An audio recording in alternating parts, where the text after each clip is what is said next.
Greetings to the world. I am still Cam, and this is still the Real Resilience Talk podcast.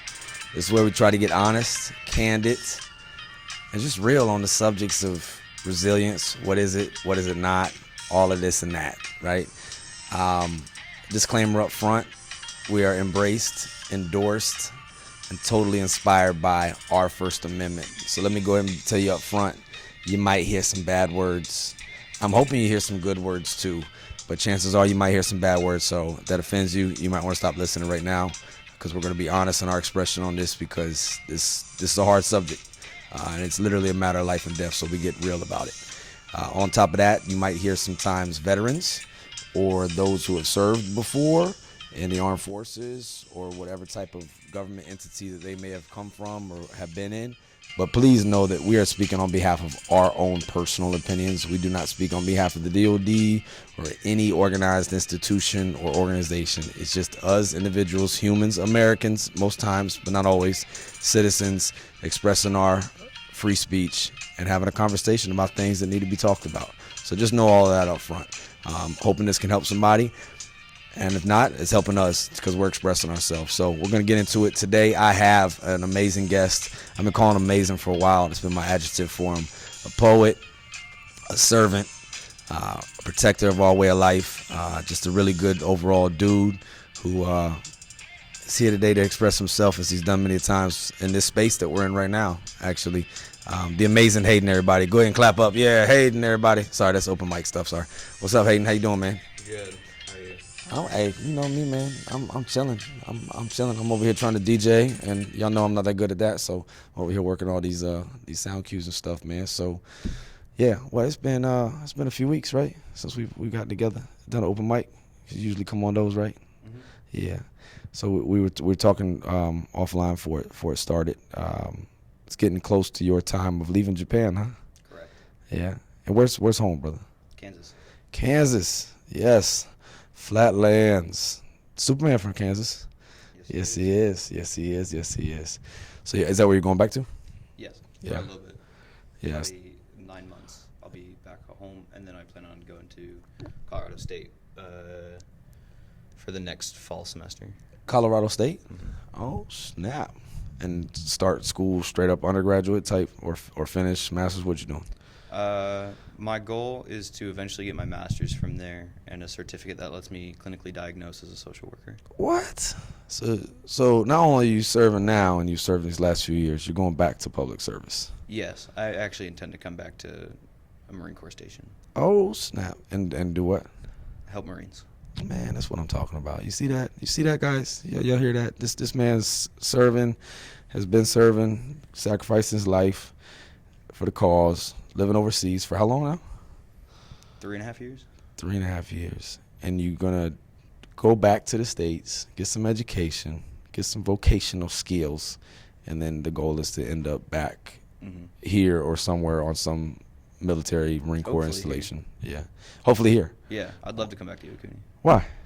I love Iwakuni. I love Japan. Yeah? Japan's great. Yeah. And I'm going to miss it. I definitely want to be back in Japan at some point. I might even come back once I get out with my dad. Yeah? Yeah. Oh, man. Who's your profile picture right now? That's my dad. I love it, man. They were out here a few months ago. That's right. And I remember that. he changed his profile picture to a picture of me when we went to some bar in Osaka. And so I had this picture of him with the new cat that they just got. And so I did the same thing. For real, I was like, hey, man, you done aged a little bit. I mean, you could definitely tell it's your pop, you're related, but yeah, his pop is his profile picture, and are you still his? Mm-hmm. That's going to be misleading. Now, you're not like a junior or nothing, are you? No. Oh, okay, all right, so that's cool. I got a brother and my pop, they got the same name. They always get mail for each other from creditors. I think both of them just put stuff in each other's name just to mess around. I don't know. But that's cool, man. That's cool. So, Kansas, how did you end up here, man? So when I was a senior in high school, my best friend went to boot camp. He graduated a half year early so he could go to boot camp early. Graduated from high school early? Yeah. Okay. So he didn't walk and do all the antics and everything like that? Yeah. Oh snap! He just got a certificate and took his ass to boot camp. Yeah. Oh shit. And so for my graduation gift, my parents said, we'll either buy you a car or we'll fly you out to California to see his graduation from boot camp. And I said, fly me out to California. That's what I'm talking about. And so I flew out, saw him graduate, and you've been to a boot camp graduation. You know, Just a couple, yeah. The CO comes out and he says, good morning, Marines. They all go to attention. Good morning, sir. Hoorah. Yeah. Yeah, that shook me to like the core, and I said I want to do that. He said core, no pun intended. Right. And so I think it was like a year and a half later. Wow, man, that's cool, dude. Just said that's what I want to do. Mm-hmm. I don't know what that is, but I want to be part of that. Right. That's awesome, man. That's awesome. That's unselfish. That's called service. That's called going external, folks. Going external. So, you know, you've heard a few episodes. You've definitely heard me bump my gums many a day to the point of nauseam, I'm sure. But you can hear me again today. So, and I'm gonna hear you. But you know, this whole thing is real resilience talk. So we want to get honest on the subject. I've said before many a times, resilience to me is, you know, some Rocky stuff like ain't about all you hit, about all you can get hit, and keep moving forward. Sam Cooke, keep moving on. You know, great song. I'm not even gonna try to sing it, even though I've tried to sing in this room before and offended a lot of people because we do open mic in here. But to you, my friend, everybody's got their own definition, their own way of expressing it. When we say resilience, what comes to mind? How would you express it for Hayden, for the amazing Haydens? I think resilience can come in many different forms. And I've had this discussion with a lot of people, especially since started listening to this. Yeah. To the real resilience talk, and I think resilience can be either, you know, sometimes it's pushing through the struggle, and maintaining that cool collectiveness while pushing through that struggle, and sometimes it can be saying or doing things or moving away from things. Okay. Like I think moving, like, is for me personally, you know, saying no to nicotine 6 months ago that's the big one. Yeah. That's the big one I've had, and that sometimes just moving away from things that you know are unhealthy for you is that's resilience. Yeah. Because it's hard to move away from those things. Yeah, because isn't it funny how much we like those things? Whatever those things may be, like, they're not good for you, but you like them. Mm-hmm. Yeah. I was having a conversation not even 12 hours ago with somebody who kind of on a journey and kind of fell back into something they didn't want to be doing and knows that it's not the right thing for them. But, like, it's like, man, it's so much fun. Mm-hmm. Like, for that moment. And then afterwards, obviously, because I'm talking to the individual, it's not so fun. Yeah. Because you feel like shit because you know, didn't stick to what you wanted to stick to, or, you know, literally some of these substances. Nicotine's one. It brings you high, brings you low. But, you know, there's obviously other ones to where it messes with you so much. Like, that moment may be fun, but it usually gets to a point to where you can't even feel normal unless you have that thing. Mm-hmm. And then the other things that used to make you feel good can't even match because they're not registering on, like, the dopamine output. You know, I'm not a doctor, all right? I just listen to a lot of podcasts, okay, folks? So, but I know there's, like, a certain hit that nicotine gives you versus what sex gives you versus what exercise gives you versus what a hug gives you, so on and so forth. So, to be able to recognize it and, like you say, stay away from the things you know that aren't bringing out, you know, your best, that is resilience. And it's where to put yourself and where not to put yourself. In your journey, man, from Kansas to now, and then to preparing for to go back to Kansas and then go on to these other goals, how much does resilience play a part in that for you? I would say resilience is part of everything. There's these past 5 years there have been a lot of times where I have felt really good. Yeah. And great. Things are awesome. But there's also been equal amounts of, you know, struggle where I've had to be resilient and push through things that I either don't want to do or just extremely difficult that I have to do, you know. Yeah. You got to get her done. Exactly. Now, that's something that I talked to a therapist one time, and he had told me that, and I'll be honest, I don't know if I like this, what he said. He said that life, you know, when you look at, let's say, like, you know, the meter of it goes high and it goes low. Even right now, we're looking at this EQ, mm-hmm. and it's going high and it's going low and it's going flat. Troughs and ridges. Right. He said that life should be, you know, more like Kansas. just kind of the plains, like just kind of flat, predictable. Like we search for these highs, but with the highs usually comes some registry of low. And I don't know if, and he wasn't being unreasonable. Like there's just, there's your holiday period and there's these things like that. But to go up and down is never healthy. And I agree that that's not healthy to constantly go up and down. But man, I don't want to like just be plateaued and just kind of smoothing through, like, I mean, I know that's good for like, it's good for our heart rate a lot of times unless we're exercising, but even then that's a high. You get a low with that when you come down, but it's not really a bad low. Just your heart, everything settles back down. But I've found myself, I enjoy the highs. Like this is, for me today is going to be a high, but it's such a thing. And this is what I'm getting to point to, so everybody just doesn't think I'm just talking forever and rambling, that it doesn't register on the low like a substance would, or like a night out of, partying or something, to where, yeah, I get that high for that little 2 or 3, if you're really honest about it, it's like a 2-hour high, if you really are, when you break down the timing of all of it, you break it all down. But then I got this like 24-hour low of like, what I learned recently is like hangxiety, they call it, like hangover, like the anxiety brought on by hangover, where you just feel like shit, not just physically, but like mentally, you're just like all your brain's deprived and stuff. So you had that little 2 or 3 hour high, but now you got like a 24 to 36, and the older you get, the longer it lasts, low. So that's definitely not something. But I find myself with stuff like this is a high point for me, but when we leave here, it's not going to bring me down low. What do you say about that? Specifically with like the alcohol portion, I've been noticing that a lot recently. Yeah. Going out, because I haven't been drinking as much. Right. Especially because I'm trying to lose weight. But like, I was gonna say, man, you look a little clean, man. You looking trim. Thank you. You skim down some. I've been working on it hard for the last 2 months. I can see it in your face. That like, the other night it was Friday. I don't remember what day. We went out. It was Friday because it's celebrating the actual 6-month mark of no nicotine. Damn. And so we went out and we went to a restaurant and, I drank a little bit, but it wasn't like, I didn't, get drunk or anything. Yeah. And we went home. And next day, it just like, there's just something off like, for like the vast majority of that like next morning. Right. At least. And then I like started thinking about like the last time I had drank, like 2 weeks prior, and I was like, yeah, same thing. Right. Something that I've been noticing is that like, yeah, that low afterwards is there. Yeah, and that's why I say, oftentimes in our culture, especially in service culture, military culture, and also just in the Western American culture, and it's not to diss our culture, it's a great culture, it's great, so don't hear me wrong, everybody.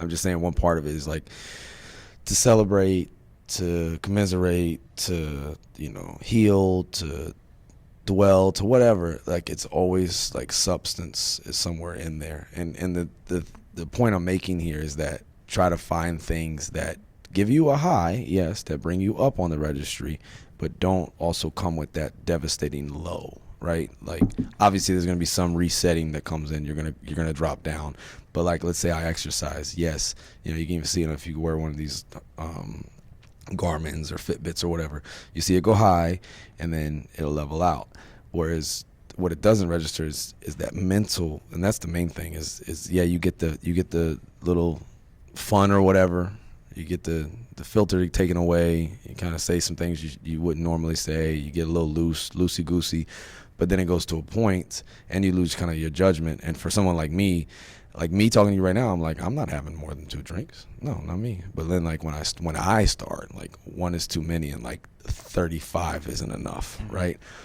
But then the next day, the low that on the opposite end, that for every action is an opposite and equal reaction, like good law of nature right there. That shit hurts, man. And I've been reading on it, and I talked to some experts recently that most of and please listen to this, anybody out there who's going through something, a majority, up to 50% of the death by suicide that we have, where people make an ultimate decision, choose a permanent choice for a temporary circumstance, right? A permanent solution, which is death, right? That these are the three things that if we could eliminate, we would cut down about 50% of our death by suicides in the service. And this is probably, matching the numbers out in the civilian world, but I only know the numbers from within us.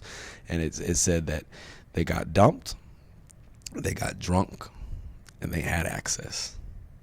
They got dumped, they got drunk, and they had access. They got dumped, they got drunk, and they had access. And the awesome doctor who was making that point breaks down and sees all of these cases. And I know I just went way off the range, right? I went way to a low point. But I want everybody to understand that while you're using certain vices and certain outlets, that it may not be rewarding for you. And a lot of these cases were not in the moment of while they were intoxicated, like in the actual point of inebriation. It was the next day. When you have that shitty feeling and everything's off, and now you're like, well, I'm not even drunk anymore, and I feel like this. But it's still having an effect, because you kind of, I know with like ecstasy, it drains all your serotonin because you're having such a good time. But then the next day, like no matter what, you could be in the middle of Disney World, and like whatever your fantasy and things that you enjoy are going on, you'd be like, yep, that's what's up. Because you drained all of that chemical out of your brain. Something similar occurs with other substances as well. You also hear with ecstasy that like once you do something on ecstasy, you never want to do it again unless you're on ecstasy. That's crazy. Because it makes everything like so amazing. Yeah. That, like if you like, say you love PB&Js, that's your favorite type of sandwich. Yeah. You eat a PB&J on ecstasy, you're never gonna want it again unless you're on ecstasy. That's crazy. That's like stealing. Like you just kind of stole that away from you. So it's something to keep in mind while we're using these outlets and where it can take us on the, yes, you get a registry of high, but then you get the low. And the point here, and what I'm really trying to tee it up for, is that I've seen you personally embrace other types of outlets that can give you that high, keep you on a high. You're obviously going to come down, but you don't go low and you don't go into the negative, into the deficit as with substances and stuff like that. Would you mind explaining to anyone out there listening? You've been serving for a while. You've been overseas. You've been away from family. You've been on this grind. You're about to go back to the real world or whatever we want to call it. Mm-hmm. What are some things that have kept you going, aside from being away from the negative things? But what are some things that you've put your time into that have paid you back and made you more resilient?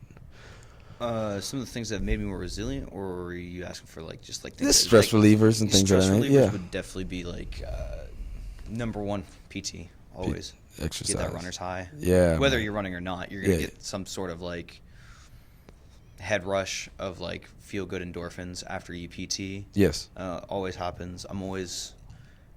Some people have pointed out that like once I get done at the gym, I'm not only in a better mood, but I'm a little bit more like hyperactive. I'm a little bit more like jumpy and like ready to like do things. Go! Yeah, I'm like in the zone. I like to longboard. If I'm, depending on the game, or if I'm with people, or playing with people, video games, you can sometimes do that. It's variables with including that. And then riding. Yeah. I write a lot of stuff down. Hell of a writer, man. A great writer. I've read. You've publicly read some of great stuff. Great stuff. Yeah. I have like 3 notebooks. I have one for things that I'm willing to openly read out loud. Okay. I have one for, it's where I do my writing, where things from that can go into the public notebook, but most of it is just like my own thoughts. Pictures that I want to draw, things that I enjoy, or poems, whatever.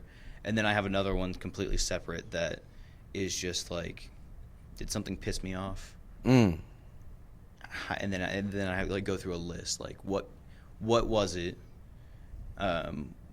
Why did it piss me off? Right. What did I do to like alleviate that stress? What would like someone who's calm say about it to help me out? Mm-hmm. And can I actually do anything about it? Like, not just what would someone say to do about it, but what can I do about it? Because if there's nothing I can do about it, even though it pissed me off in that moment, I have to think it doesn't matter. And that's been very helpful lately. Yeah, to be indifferent towards it is what the ancient Stoics say. I'm always doing it. I swear I get no payment from like ancient Stoics. Like a whole bunch of old guys are paying me. No, I promise not. But essentially, that's Stoicism 101 right there. That's the serenity prayer. What do I control? and what don't I? What difference is it gonna make? And then if it can't make any difference, then let it go, man. Like, let it go. We trap ourselves in that. I've tormented myself with that before. Not doing that. Not writing those things. I'm like, I can't really do anything about this. So fuck it. If I can, cool. But if I can't, then I'm not gonna let something I can't control me. And I think we fall way short of that sometimes. We focus on things we can't control. Anything from insecurities to how we look to, just so many things in life that you just have no control over, right? Like, you can get mad about politics and all these things, but especially for us, like, we can't, be so active in certain things. And that's not to say we don't have rights and all that, we do. But outside of voting in our position, like, what are you really going to do about half of it? You know what I'm saying? Like, have an opinion, but while you're like spending so much bandwidth on such things, like, you're not even taking care of the things that, like, you can't control, which may be, I don't know, being a good friend, like brushing your teeth, flossing, wiping your ass. I don't know. Some people walk around with dirty ass, but they know everything about the news. Let me tell you, flossing, that one's hard. It is, right? That one gets harder. It is. It's hard to stay up on. So, I like that idea, though, man. I think I'm gonna steal that. I think we don't steal anything. We don't plagiarize. We just get inspired by what we do. So I think I'm gonna get inspired by that, because I got one book that's got like everything. Acquisition. Huh? Tactical acquisition. Tactical acquisition. Y'all heard it right there from Amazin Hayden. But I like the idea of the 3 different notebooks, because that's good. Because I foolishly put everything in the same one, and it just gets messy. And when because we got the open mic tomorrow night, right? And I'm trying to prepare some poetry and some comedy stuff, and I have just shit everywhere in it. But I think that's a really good idea to have kind of like a rough draft book, a straight up vent. I don't want nobody to see this book. But I got this book where I'm like, man, if somebody reads this, they're gonna think I'm either brilliant or they're gonna get me committed. So, don't get me wrong, my rough draft vent book, like that one, the private one. Yeah. That one's all over the place too. Right. You're gonna look in that and you're gonna see, like the first 2 pages are like different types of poetry, right? So I know how to like do those types of poems if I want to write in that style. And then it goes into like, there's like a few pages of poetry, and then there's like a few like journal entries, and then there's like a picture of a train somewhere. That's just what I was feeling in that moment. And then like there's just like ramblings. I know for a fact there's a page where it's just fuck written over and over again. Sometimes it just really looks absurd. Sometimes I just have things in there that's what I was feeling in that moment. Yeah. I needed to express it in some way that wasn't negative towards other people or just towards the things around me. No, it's good to have that. Like, if anybody listening hasn't tried that, just try it. Try it for like 30 days, 2 months. Like, I promise it won't make anything worse, but there's potential to where it may make some things better. It won't make everything perfect, because nothing's perfect, but to case in point in case, however you say that expression. But a man, Jan Carlos, one of our listeners from Germany, when we were serving together, he had a lot of tragedy go on in his life, and he had a lot of pain with that, and anger at the same time pointed towards certain individuals. And I was explaining to him, not like I showed him the way, I learned this from somebody else, so don't take it like I'm trying to be a know-it-all, but when President Lincoln had passed and they went through his stuff, he had a drawer of hot letters, he called them. And in those letters, he had relieved like every single general, like to include Grant and so many others, and just fired all these people in his cabinet, and personal stuff and everything like that. And we know that he was a very, literally we had a president of the United States on 1-to-1 watch, what we used to call shadow watch, on suicide watch at times. He was that depressed sometimes. And had a lot of pain and struggle in his life, but he had these things called hot letters where he would write and express something, whatever it was, put it in the drawer, and then some of them he eventually mailed off, and then some he didn't. But I explained that to a friend of mine, and these red and black books, we used to always get green books from Serve Mart, the Green Monsters. And now they got these black and red ones now. I had an extra one that had got, and I said, hey man, all those types of feelings, like those types of anger towards certain individuals, and he had a lot of beef with certain family members, put it in there. Don't say it to them yet, because y'all are going through a lot right now. Like, you may regret something. And I've done that where I've kept it real, and I'm like, I just got to tell you how I feel. And sometimes, you know, it's good to have healthy communication. Don't hear me wrong, but some of it I could have held back, and now it's forever tainted and scarred and jaded certain relationships, and they'll just probably never be right. It didn't really get us anywhere productive, is what I'm saying. Some things I'm not saying be fake, but at the same time, like, what's the benefit of keeping it real in this way? So I advised him, keep it real in this book, and he did so, man. And he recently told me, man, that just doing that, not only relationships wise, but his life. Like, he said, it had saved his life. I didn't know it had that much of an impact. And I'm not bragging, like, look what I did. I'm not saying that, but I'm just saying how effective what you're doing can be in certain times and spaces and certain stressors in life. Because as we talk about a lot on here is that resilience is not that you're invincible. Resilience is not that you're not going to go through things. No, resilience is being able to go through things, endure things, and to be able to not be disabled by it, and totally broken by said thing, whatever it may be, to endure, to keep going, to keep moving forward. And as we know, not to be negative or to speak anything to existence, be a pessimist, but it's not an if, but when will life strike us? Pain's coming our way. I talked to a gentleman 2 weeks ago, sitting right where we are right now. He was like, look, if you're 30 or above, like, you either have had or you will have real soon somebody close to you pass. You will have a relationship fall apart. You will have some type of occupational stressor type deal go down. Like, it's just stats. It's just by this age, these things are probably going to happen to you. So, you know, I'm sure some people here is on here and they're like, dude, these all like a big common thread has been exercise, PT, staying away from or not overly embracing substances. And I'm not trying to lead the witnesses. This is all unscripted. But then another thing was the expression of writing, right? And none of us get paid by like some journaling corporation, right? We're not investing in paper and trying to bring it back or anything like that. But there's common threads of expressions and ways to remain resilient or to get yourself prepared, right? And the thing about the exercise is, you know, you hear like David Goggins, he says, you know, he doesn't even like to run. You're like, I don't know about that, man. You do that shit a whole lot to say you don't like running, right? The point there is he doesn't run for the sake of the physical. Obviously, it has its benefits there, but it's the mental side of it and pushing through, you know, those ultra marathons and things like that. And by all means, I'm not on that level, but I've spoken to enough people who have done things like that to where they tap into like all these different emotions, and it trains their brain, it trains their soul, it trains their resilience to be able to push through hard times and not let it totally impair you. And one of his recorded talks, he says that he's not training for some race. He's training for that call in the middle of the night that his mother passed away, and how to endure that. In saying that, and in saying the writing and the exercise and staying away from negative things, how does that for you apply to the principle I just said in preparing you? Well, it's something that I've, you know, had to deal with. Like, I mean, you know, when I started PTing, it was because, like, you know, I was getting to a really low point, and I was, you know, falling off. You know, this was about 3 months ago that I was, like, close to hitting, you know, hitting, like, a low point where I was going to, like, pick up vaping again or, you know, just start drinking super heavily.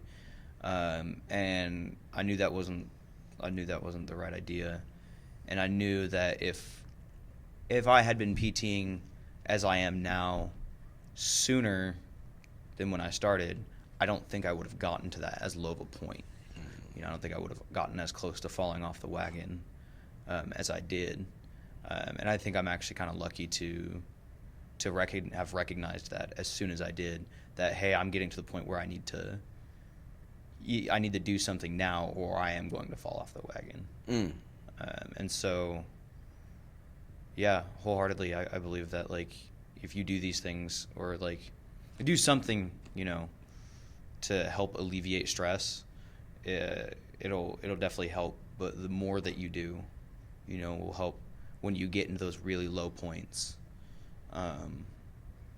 Make it easier, especially because, like, if I was at that point, you know, and tragedy had struck, someone died, something really bad happened, that would have been huge. And you're already at a lower point. Yeah, well, yeah. At that point. That's a really good point. That's a really good point. And so I'm like, now I'm not saying I'd like take it easier. Right. You know, if something bad, like extremely bad happened. Because hard is hard, shit is shit. Yeah. Don't hear us wrong here. Yeah, I'm not saying like, oh well, if someone died, I'll be fine. perfect right now because I PT'd earlier. Not at all. Yeah. Not at all. So like, but like, I feel like because I have, you know, this PT schedule that I do alongside whatever PTs I'm doing with my shop, you know, and like the healthy outlets, the writing, you know, the open mic, because I have these things, I think I will be better off than if I didn't. Yes. Yeah. No, that's a perfect way of putting it. Like, I never put that together. That's one thing we don't think about. Like, we think about, I say that a lot on here about the preparing for whatever, you know, what all want to say as each hardship comes, I was practicing for this, I was training for this. That's why we train. That's why we get prepared. That's why we stay ready. But also, I did not think about that or predicting if I'm not in a strong state or a healthier than state and something happens, how much harder is that going to hit me? That's a very big point, because sometimes I think we think about, okay, tonight or this weekend or whatever it is, I'm going to, you know, I'm going to take the edge off and I'm going to do these certain things or whatever. But what if tragedy strikes then? How is that going to impair you? I mean, I already said it, but I didn't even put it together. But they got dumped, they got drunk, they had access type thing.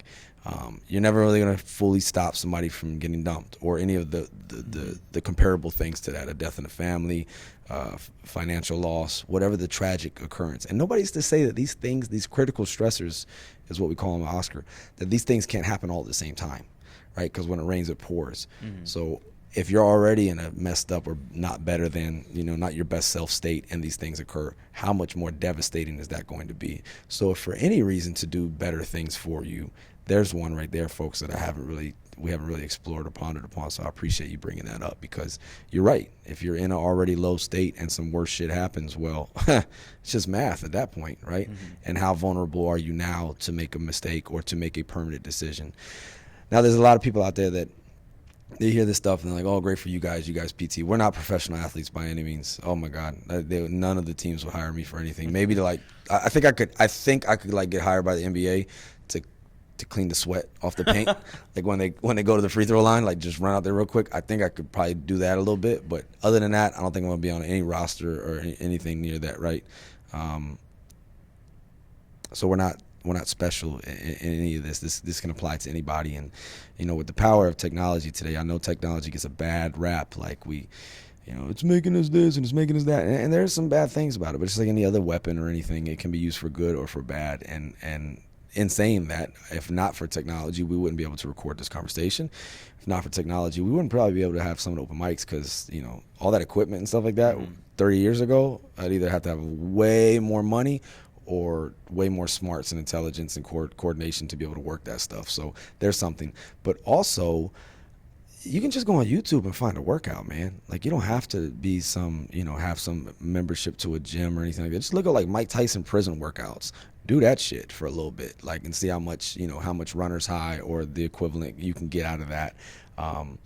You know, you don't have to be Shakespeare to be able to write. Like, one of the ditties we use is GGBBR. And I'll put the article in the show notes, because it's not my article, but I got it from Medium. A guy was like, journal like a stoic. But it's a GGBR. You know, write something good you done. First one is write something you're grateful for. Because we all got something to be grateful for. All right, just a sentence, just a thing. Doesn't matter. It'll start triggering your brain to do a little bit more, right? And there's something about the energy. If you're just using your thumbs to type, that's what you got, cool.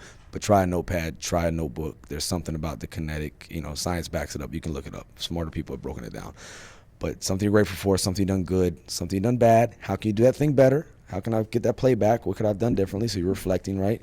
And then the R, the last one, is just reflect. And a lot of times by doing that first, grateful, good, bad, better, GGBB, then the R, it can kind of bring you to a point of reflection. And it might just prepare you to be ready for the next thing, or to analyze and go, I was kind of an asshole right there. Or, I should have tried harder right here. Or, why did I let that thing that I can't control me so much? But we're all saying this, and none of us are special, but there are people out here who need someone else to push them along. What are your thoughts on people seeking help? Do it. Do it. Like when you were talking about looking up workouts, like just get on YouTube or something. Sometimes if you just know someone who's active, or like knows someone who works out a lot, they'll have something that they don't use, or that they don't need, or they might just have information that you can use. Like the weightlifting routine that I'm doing was from a guy who used to be here, a buddy of mine, and he just sent it over to me. It's just a Google Doc that I use. It's a 6-week program, and all because I asked. Right. And so now that's what I do now.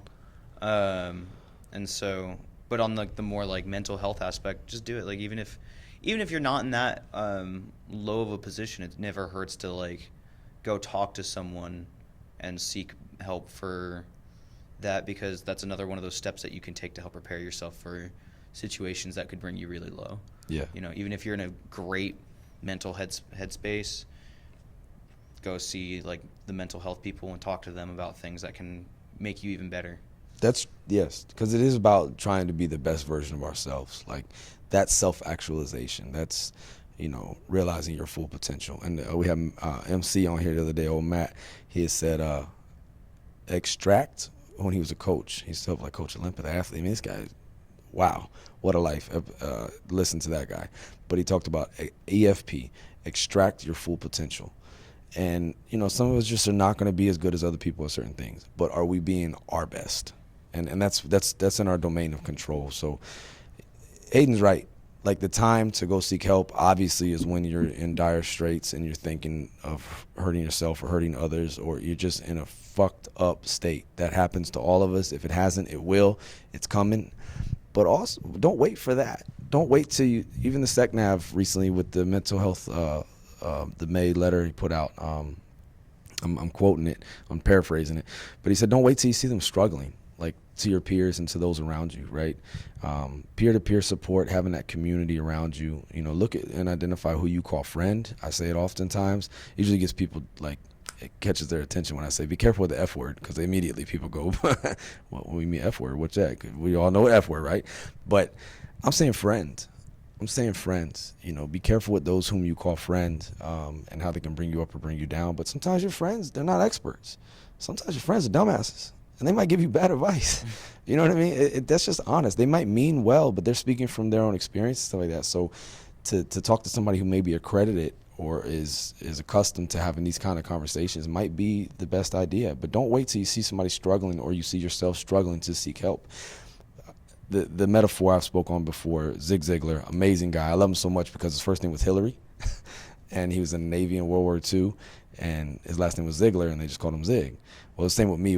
I have a very unique first name. People always call me Cam, so I've just been Cam Campbell. And some people are like, literally, your name's Cam Campbell? Like, they named you Cameron Campbell? Like, that's not Cameron. I'm just Cam, and then I just say Campbell. Like, but so that's where it all comes from, right?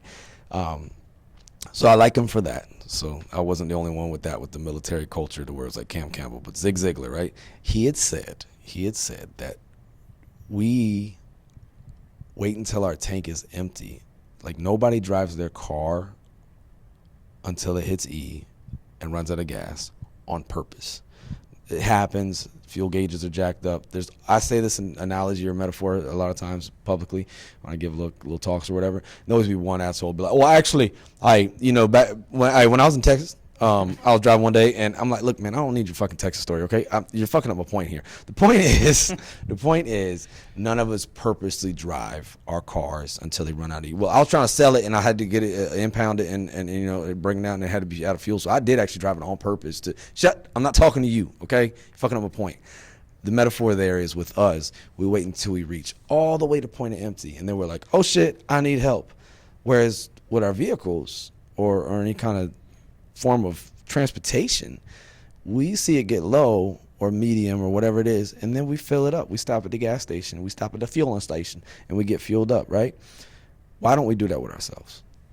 We just don't do it with ourselves. And that's the point there, is like, even though you might be doing okay right now, maybe not all the way E, maybe you're off half, or maybe you're 3/4 away, why not just stop and fill up? And it takes a lot to identify that with yourself, but you obviously don't make gas yourself. You don't make fuel. You usually have to go to some place to get it. You usually have to pay somebody for service for it. There's equipment there to help you. Like, you can't just pull petroleum, or I don't know the science of this. So anybody from Texas, I'm sorry if I offend you. All right. I know it's a family business for some people, but you can't just pull it and extract it from the earth by yourself, right? And put it in your car. No, you have to rely on other resources throughout that whole chain of events. And even like here or in New Jersey, you pull up, somebody else is pumping your gas, right? In Japan, they pump it for you. Same with us. Don't be afraid to reach out for help. The help is there, but as well-meaning and good intentions as some of these places that give help or give fuel, or the service station, the gas station, whatever you want to attribute or tie it to with the metaphor, they can't read minds and just stand on the highway and be like, that guy looks like he needs some, that car right there looks like it needs gas. Like, it's just not. Like, oh, that car right there, you can't see it from the outside. You just see a car moving, and that's what a lot of us are doing. We're just moving around, and you just see people. So there's certain cues, of course, right? We can pick up on people if we know each other, and we should know each other to be able to catch things with our friends and those we're close to or those we should be close to. But not always. You're just not going to catch it. So for those out there struggling, it's okay not to be okay. But as General Neller said a few years ago, what's not okay is to ignore it to the point to where you think about or take an irreversible action that leaves behind people. That's where it gets to the point of no, right? And that's where I'm just saying, before it gets to that point, folks, fill up your tank, right? The metaphor. Don't wait till you're all the way on E. And also at the same time, realize that there's other people wanting to pump the gas for you. They want to help, but they just can't read your mind, nor can they read your gauge if they're not in the car with you. So allow some people in your vehicle, take a look and see what's up. But it takes a village. I know I just kind of went like way far, and I'm like, and then there's air freshener hanging in the car, right? And then when the seatbelt don't work, like, sorry, I could have kept going, but you get what I'm saying. We can't just see from the outside all the time. So help us help you is what I'm saying there. And as Hayden said, man, there's nothing wrong with needing help. From the extent of seeking formal counseling, to which he is going to be one day to help others, or to the point of just hitting up a friend and be like, hey, man, you know any good workout plans? You just don't be too proud. Don't suffer in silence. Reach out. And don't wait till you see your friends struggling to offer help. Yeah. Have you seen that pay off in your life at all, with besides the workout plan, if you don't mind me asking, where it's came out good for you for seeking any kind of form? I'm not saying formal mental health help or anything, but just dying to your pride and saying, I don't know how to do this. Absolutely. I think it was last year that I started reaching out more frequently, and I think part of that came with like me not reaching out and then getting to a point where like I was told, hey, you need to go do these things, like you need to go get help for my sleep issues that I had or still have, but like it's gotten better. Yeah. And so, at first it was being told, hey, you need to go do this. And then it was, then it turned into like, right. And then when I went to go for help for sleep, it also turned into me being like, hey, I need help with these things as well, with my mental space. Yeah. And so I, took the steps of like going through these things and then, asking other people, not just like professionals, like, hey, what can I do? And one of those things that, asking for those things was Emma leading me to open mics. She had mentioned that she brought him up to everyone. Emma's a saint in our office, and like, but she definitely, like, at one point, I finally did come to the open mics, got me to read a poem my first night, and then I don't think there's been an open mic that I haven't performed at. No, you're consistent with it, man. It's awesome. He's got some cool stuff. I wish y'all could see us. We would play it or record it and air it, but we'd probably all get canceled. So in our modern culture, but yeah, that's the beauty of the First Amendment, right? Mm-hmm.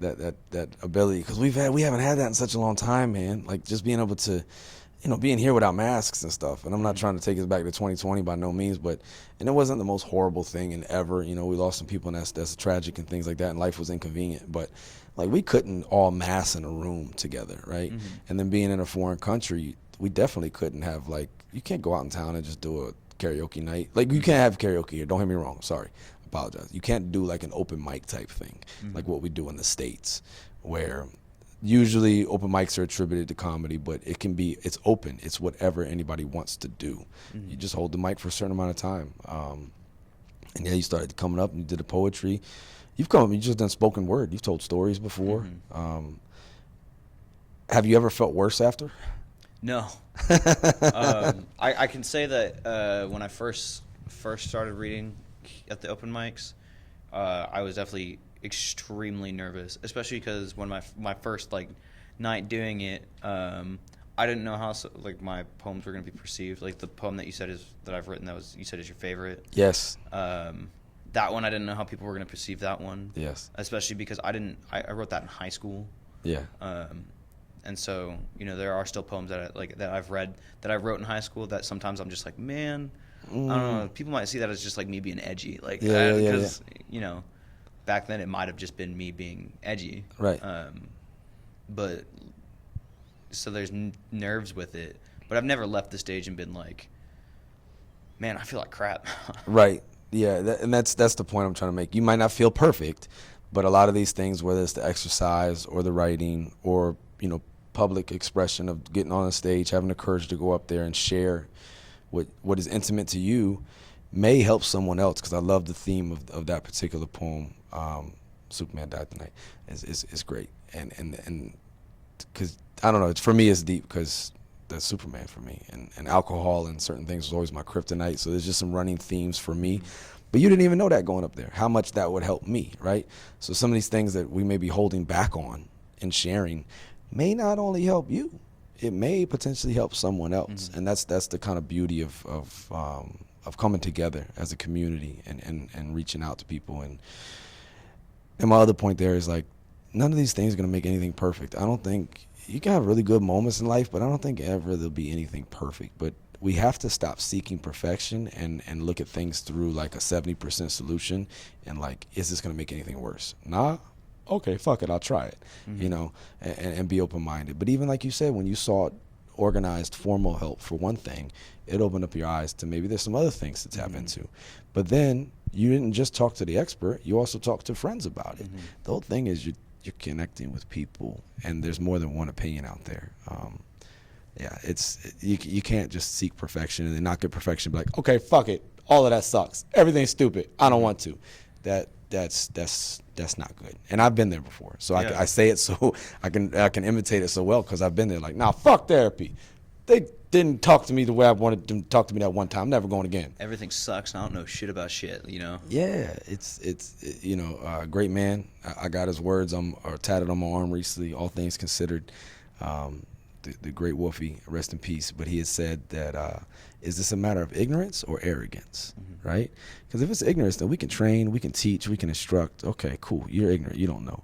But then there's arrogance, where like you know, but now you're choosing to be stupid, right? That's arrogance, or just you think you're better than. It's just arrogant. But I think there's also arrogant ignorance. I came up with this. He didn't say this part, but I kind of added too, right?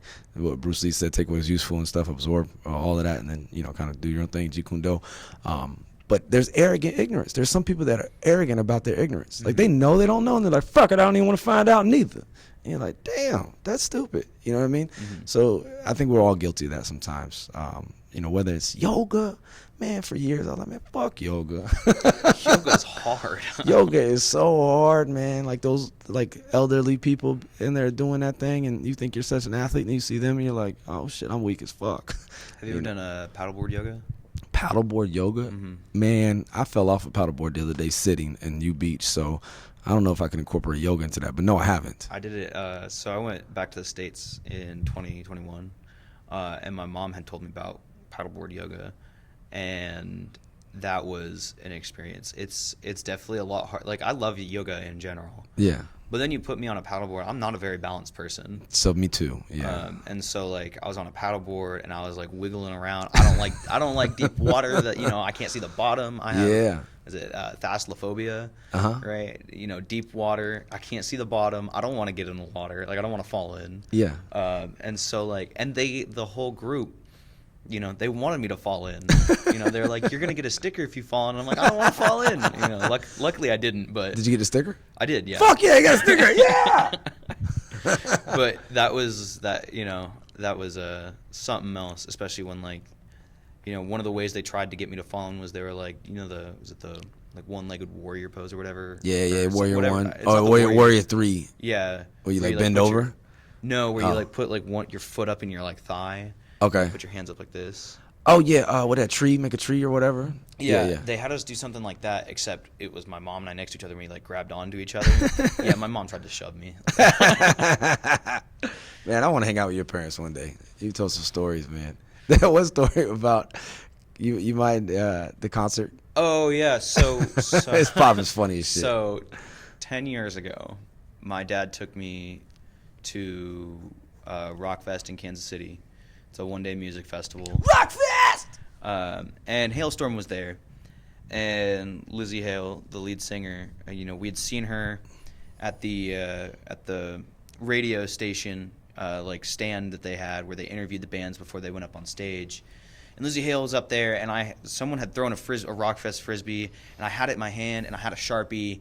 I was trying to get her. I was, trying to get her to sign it, and that's little. The frisbee. Yeah, the frisbee. Yeah. And she just kind of waved, and whatever. But then, an hour and a half later, I had gotten a lot closer to the front of the stage. I was on the bar, the gap between the stage, and then I was on that bar, and she was looking in my direction, and I pulled out the frisbee. And I waved it around, and she blew a kiss to me. And for years, for the 10 years between then and now, my dad has always said, "Oh, she didn't blow a kiss to you. She blew a kiss to me."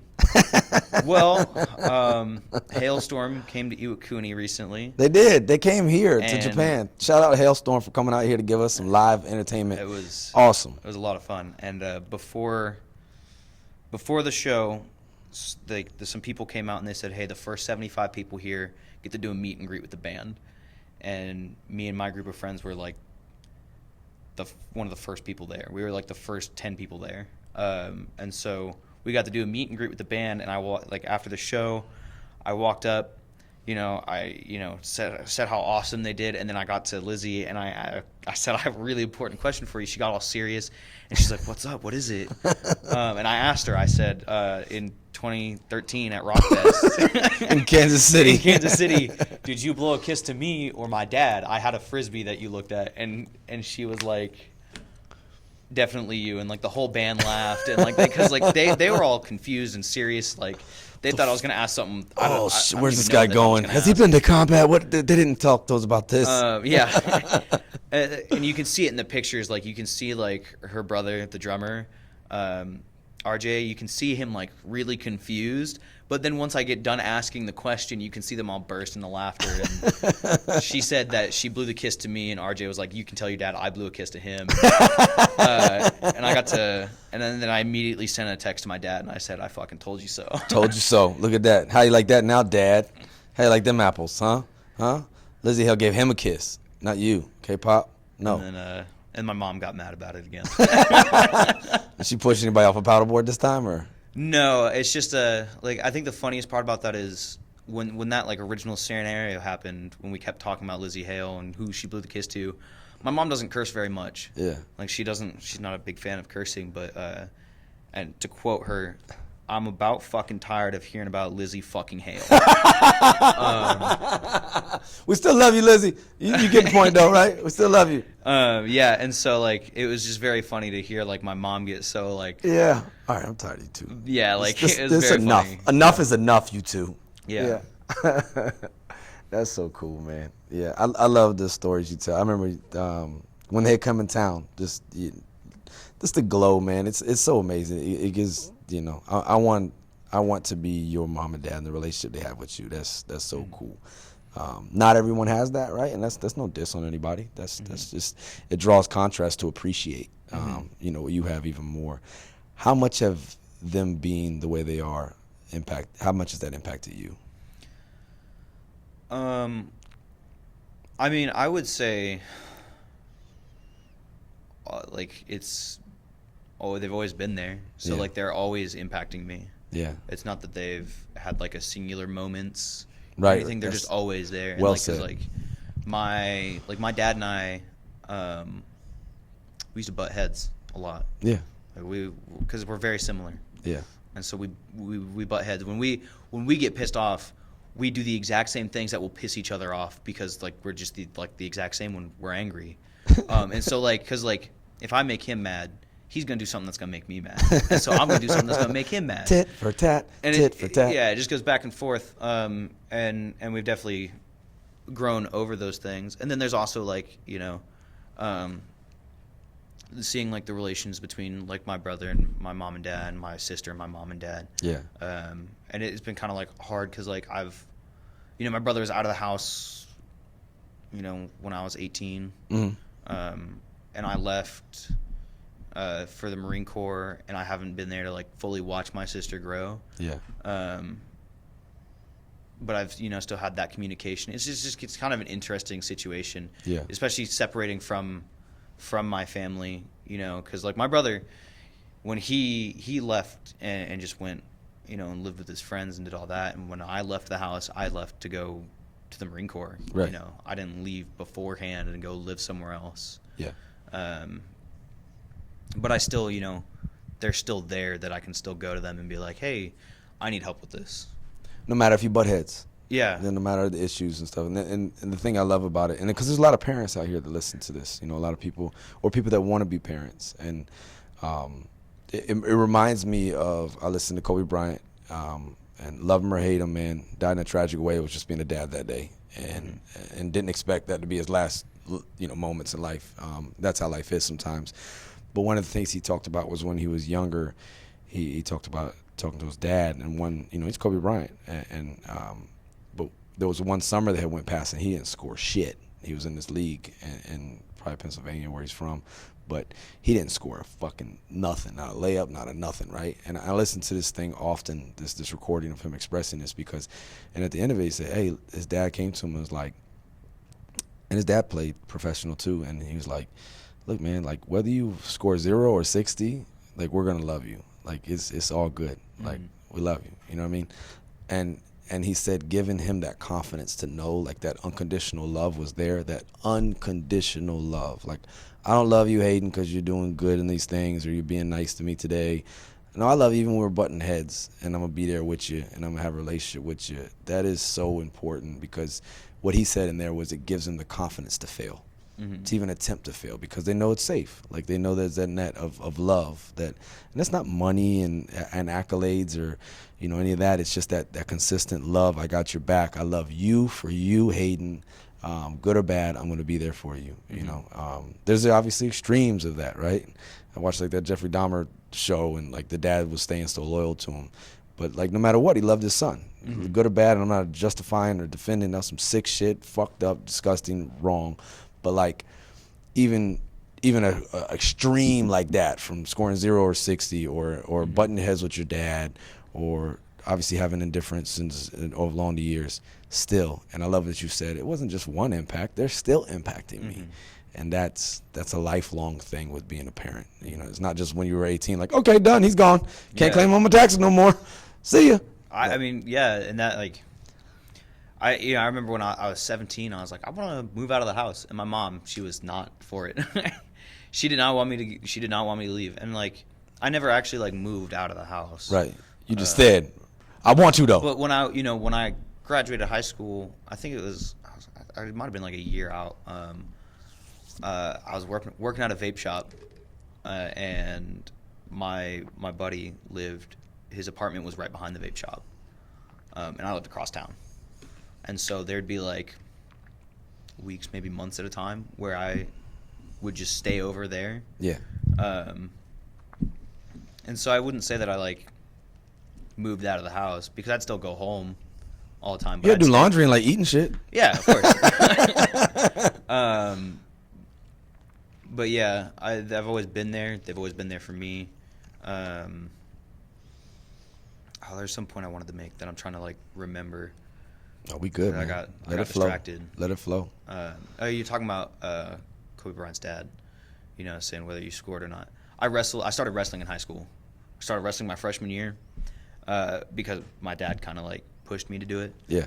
And I can say that, you know, they weren't at every match. Didn't matter too much. I think I may have only won 4 matches my entire high school career, for like 4 years. I just, you know, everyone that I went against, not only was I in a like like one of the hardest, most competitive weight classes, it was like 160. Oh yeah, some strong. Yeah, strong and very good at all the techniques. Yeah. So that not only was I one of the hardest, but everyone who wrestled was like, "Yeah, I've been wrestling since I was 7 years old." Like, I just started this shit last week. Yeah, right. But I can say that they tried their best to be there at every single meet that we could do. They did their best, considering my dad's in the railroad, so it's a struggle. Yeah. For him to be at events. Wow, that's that being there, folks. Being there for each other, for our kids. Be there. It can make such a difference. And even when you can't, because there's life that happens, railroad industry or military or who knows what the professional or obligation that's going on in life. It may be personal. Who knows what it is that's keeping you away. But they were always rooting for you, always cheering for you, always supporting you, good or bad. Whether you're working at a vape shop and just coming home to steal Hot Pockets and do laundry, like, hey, man, you always got a place here. And it's that and my point there I'm trying to make is that unconditional love for people, for those we love, like good or bad. You obviously don't want to see people fall off. You want to push them. You want to tell them, hey, man, you suck. You need to check yourself. That's part of loving somebody too. But good or bad, I'm going to be there. And like the Kobe Bryant thing, it gives you the confidence to fail. It gives you the confidence to try stuff, to find your way. Just very important. And it's not just a parental thing. That's just a good dude, good lady thing to do with people. Work hard and be a good person, and be there for each other.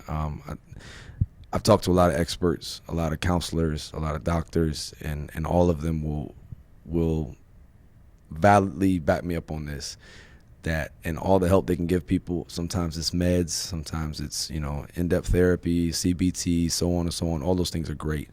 But one of the most consistent and effective things is going to be peer-to-peer support, having that network. We are not made to be isolated. Humans, even if you're an introvert, people need people. It's a law of nature for us. So look around at who you're, calling your family. It may not be people you're blood related to. It doesn't have to be. Blood makes you related, but love makes you family. Thank you, Angel Robles, for that one. Veteran of the Fire Department of the New York City and a Marine veteran, and also made it real far on Talented Latino Telemundo chef. he was on finish, but he said that a long time when we were in Iraq. He said the blood makes you related, love makes you family. So and I sat over here with Doc about 2 weeks ago. We did a recording, and he said that friends are the family you choose.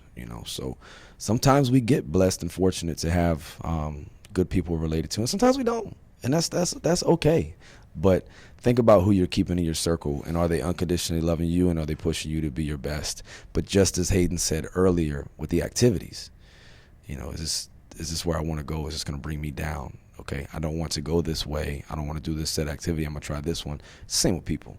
Some of us need to do a kind of inventory check, not to be better than or snobby or I'm better than you. Ew, I don't want to be around you. Right? That's an asshole. You're being an asshole. Okay, but to identify and say these people probably ain't good for me. You ain't got to put it on Facebook and shit.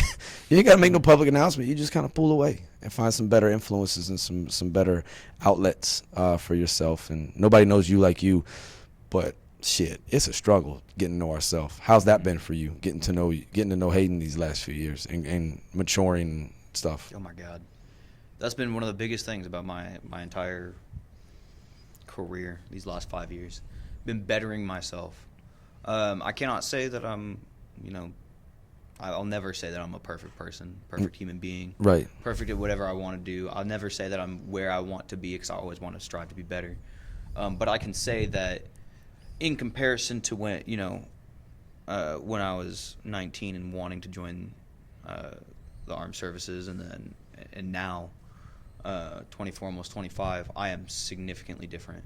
Yeah, I'm so much better than what I was, and I'm very happy to say that I have grown significantly and learned who I am in a lot of different ways, and not just as a growing as I'm better at these things or doing these things more, but also I'm able to look inward and see where I'm failing Mm-hmm. Or see that I'm not as good at something and know that I need to work on it.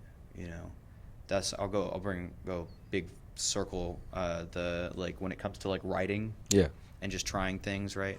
I've had a few people at the open mics. You know, they're like, "Oh, you're good at writing. I wish I could be as good as you." Let me tell you, some of my poems, not plagiarism, because I made sure that I'm stealing less than 10% of a song. Which is called inspiration. Exactly. Yeah. And you know, one of my favorite quotes from a friend for when it comes to like Dungeons and Dragons, a good dungeon master borrows, a great dungeon master steals. And it is that like tactical acquisition of things. It's Yeah. like taking things, you know, and kind of not branding it as your own, but Right. like adjusting it to how it fits you. Yeah, for sure. And so like that, your favorite poem of mine, that's all song lyrics. Yeah. That I just, you know, I found and I said, that really resonates with me. I have 3 poems that are all song lyrics from different bands and different songs that have just resonated with me in a way that I was able to put them in their own, in a different order and say, hey, this is how I'm feeling based off of these songs that are mildly related in the same mood. Yeah. And that's where that like, and since then I have grown from just like taking things that I really have found inspirational and moved into my own words. One of the most recent ones, the like here's to trying, right? Mm-hmm. That one, that was all me. There's nothing in that is like taken from any other artist. Right. No, it's good. I'm probably messing up the quote that he says, but Bruce Lee says,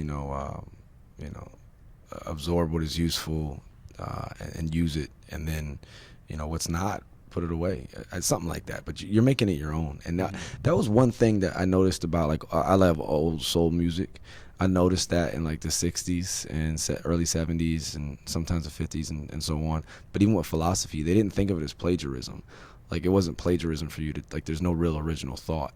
Like, it was like a compliment if you took something that I said and then made it your own, but you were initially inspired or sparked by me, right?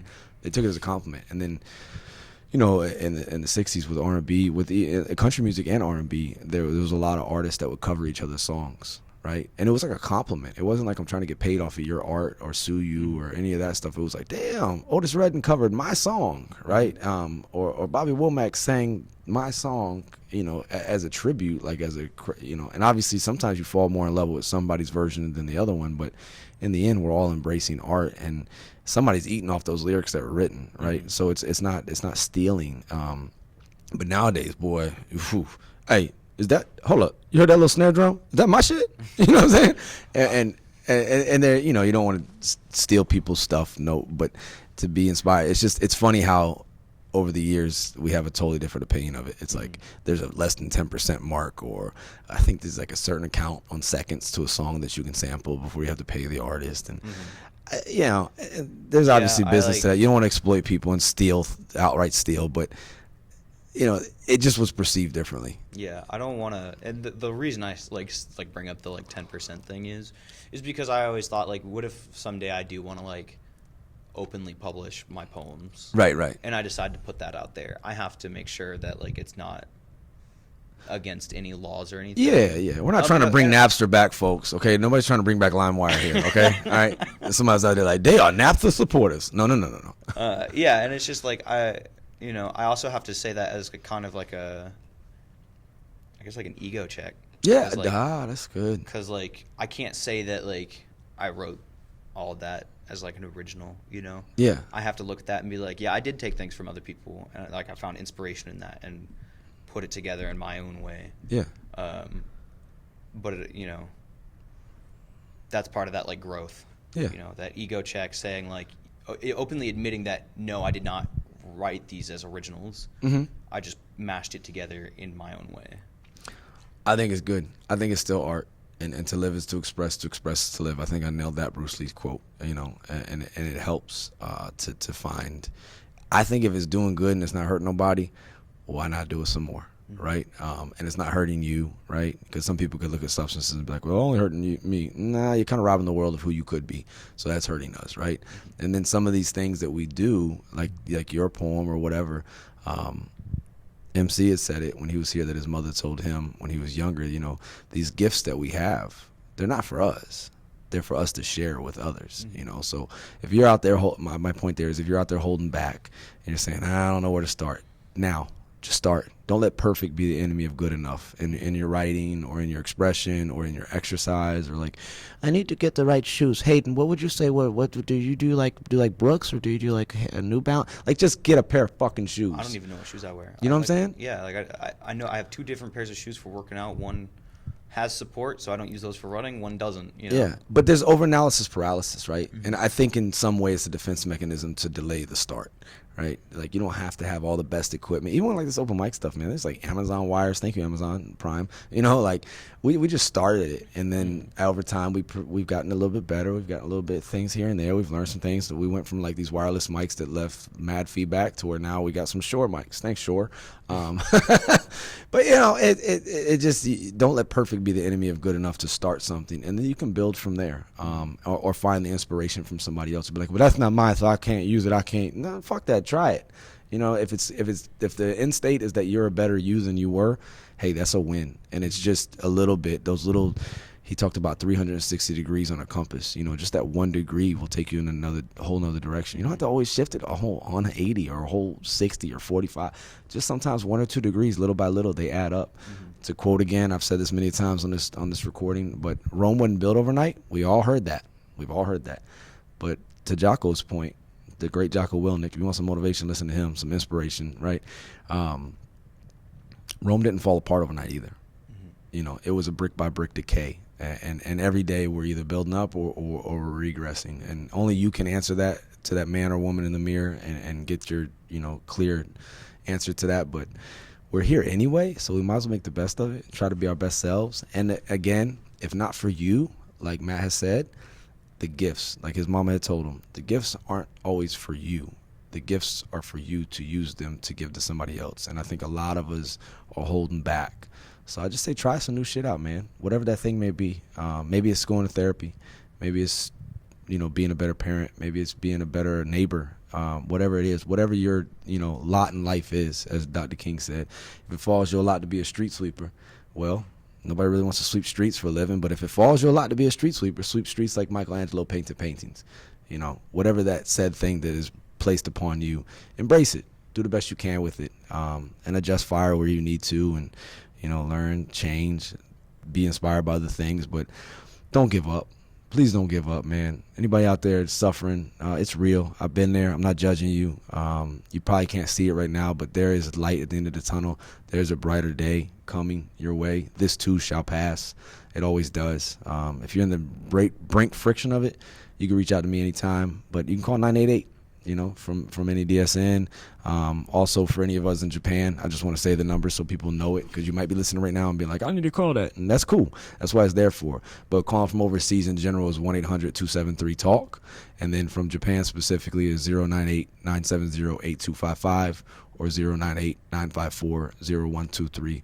That's 24/7 free and confidential support, and there's experts there, right? So again, your friends may be good intention, and again, peer-to-peer support is always going to be great, but maybe you want to listen to and talk to somebody while you're in distress, and maybe a somewhat of an expert in that area where your friend might not be. That's fine. That's fair. It's there. I say let's try to throw everything at the wall and see what sticks, what can help people, because at the end of the day, man, it's trying to be the best version of ourselves. As my man Kevin O'Hara likes to say, at Habits V2. That's another good resource, too. I'm going to share that with you. Habits V2, Kevin O'Hara and S, what they do over there is amazing for people. Talks about the vigorous cycle, about exercise, about feeding your mind, feeding your body, hydration, sleep. A lot of times we're in a bad mood just because maybe we're a little dehydrated and didn't sleep good. But like we're over here thinking it's the end of the world, Try and try again. And then maybe tomorrow, try again. And that's just what it is. And we just got to keep moving forward, folks. And embrace the journey. Be grateful for those you got around you. Just be a better you. Because if not for you, then for somebody else, man. What'd you say about that? About which part? Yeah, I know, right? But, I mean, just the idea of self-actualizing and self-actualizing, being the best version of yourself. That's the goal. I mean, with the try again, I've been hitting the weights, running, doing all sorts of different like PTs past 2 months, and I can admit that I have seen change in my body. Yeah. I can definitely see it when I'm like, when I in the morning I wake up and I'm like, God damn, I look good. I can see it. I can Look see at it. that, yeah. I can see it in my shoulders. I can see it in my traps. But then there's also the area where like, I still have this gut that's just it won't go away. And it's not that it hasn't changed, because it has. Yeah. Because 3 months ago this blouse was tight. Tight. Like I would sit down and it would tighten. Now I can do this. Like I can pull it off. Right. So that growth is there, and it's not going to be the most noticeable. Yeah. Whether it's physical or mental. Right. There's going to be growth in what you do as long as you keep at what you're doing to make it better. And it's hard. Yeah. It's hard. I've shed tears these past 2 months over the fact that like I'm trying to achieve this goal of looking a certain way or getting like skinny enough. Yeah. Because it's a slow process, and that there's always going to be things that are very slow processes. Mental health is one of those big ones. It is mental health probably one of the slowest processes. Is like, man, thank you for saying that. And you just got to keep going. Yeah. Even on the days where it is the absolute worst, you know, as you always say, it will pass. Yeah. You will get through it, and if you keep trying these things to help better yourself, you're going to get through those really low moments, and then it will get better, and it'll be even better because you've been doing those things to make it better. No, I like it, and I love the point. I just want to reiterate what you said earlier. Be careful with those low points and embracing too much of those negative outlets, because not only is it not helping you heal and work through the things you're going through right now, but if something occurs during that time, just know it's going to hit and hurt much worse than if you weren't doing those things. Just think about that. I mean, I'm sure I've thought about it. I can realize it, but I didn't fully realize it until you said that earlier, that, sometimes when you're embracing these negative outlets and you get that news during that state, that anxiety day, that day on a hangover, and you get that bad news, how much harder is that going to hit you? If for nothing else, don't do the shit just for that, and I'm not trying to start prohibition again. I'm just saying that some shit may not be the best outlet for you. So know yourself, seek that self-improvement, but also realize like, hey man, 50% could be decreased, at least 50%. They got dumped, some shit happened, they got drunk, they had access. We have got to be better with this. We have got to be, we worry about the enemy killing us, and everybody wants to worry about America falling apart and stuff. Like, we're literally killing ourselves. Like, we're our own worst enemy right now. And I don't think it should be like that. I think we can be better, and help other people help you, because your pain may end, but everyone else's begins. And it's a tragic thing, and it causes generational trauma. So before you go thinking of a permanent solution for a temporary problem, please reassess, please reach out.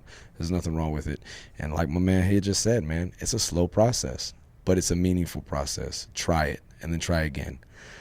We're going to go ahead and wrap it up here so we can get on to work and eating some breakfast and things of that nature, because we're doing this real early. So I've been on my game today because I'm a little tired, but it's been a pleasure and a privilege, man, to speak to you about this subject. In saying that, is anything that you would want to close with, to kind of leave a mark or leave some words with anybody? Maybe speak to you at a lower point. There's somebody out there right now in that low point. What would you leave with the audience, brother? That slow process that we go through to deal with these low points, there's nothing more, I would say, satisfying or gratifying that when, seeing the results. It is a slow process, but there's going to be days where, for me, anger is a big one, right? There's nothing more satisfying than when I, see something that 6 months ago would have just like blown me over the edge immediately, that I'm just kind of like, whatever now. Seeing you will see the growth. Even though it is slow, you will eventually see it, and that's when you realize that you keep moving forward. Keeping on these healthy outlets. When you see it for the first time, it helps. It helps so much. but it will be hard to see it Yeah. until it's something big. Yeah. It will come, though. It will come, and there will be a brighter day. So just know that, whoever's out there listening right now, somebody needs to hear that. And I just tell you, keep moving forward, man. Be the you that you need it, right? And whatever role that is that you play, somebody's looking up to you, man. The effect you have on others is the most valuable currency there is. So think about the effect you're having on others. And if you don't like the effect others have had on you, well, then do it better. Be that somebody for somebody else, all right? It's hard, but it's so worth it, all right? This too shall pass. I just want to remind everybody that we are sponsored by nobody, but we are inspired, embracing, and totally in love and privileged to have our First Amendment that we will support, defend, and I will die for to have this conversation that we've had today. Hope you took something away from this. Hayden, thank you again, man. Best to you. Always, man. Always welcome. And hopefully we'll be able to do this again before I get out of this country. Or actually, if COVID taught us anything, we could do this from a distance. So this won't be the last time we hear from the amazing Hayden, everybody, and that's a good thing. All right, y'all. Y'all be good. Make good choices. Make good choices. And just remember, good or bad, this too shall pass.